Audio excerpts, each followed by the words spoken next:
स्वामी स्त्री को शुणाई देले सुप्रीमकोर्ट। मासकु 4 लाख टंका पर्याप्त नुहे कि 10 लाख दाबी करी सुप्रीमकोर्ट जाइथिले हसीन।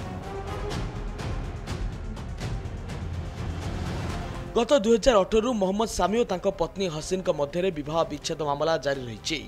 उभय अलगा रहुतिबारु कोलकाता हाईकोर्ट हसीन को भरण पोषण पर मासिक 4 लाख टंका देवाकू निर्देश देते। यहाकू सुप्रीमकोर्ट रे चैलेंज करथिले सामी स्त्री।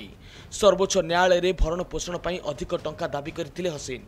यापर हसीन जहां को सुप्रीमकोर्ट भर्त्सना करिसेंती। निजर और निज झीओं पई मासिक 4 लाख टंका पर्याप्त नुहे कि बोली पालटा प्रश्न करिसेंती सुप्रीमकोर्ट। यापर पुणी चर्चा परिसर को आसिछंती सामी और हसीन जहां विवाह विच्छेद मामला।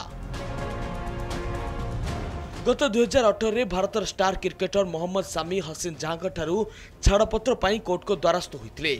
तेबे भरण पोषण पाई अधिक टंका दाबी करी ए छाड़पत्र को चैलेंज करथिले हसीन जहां।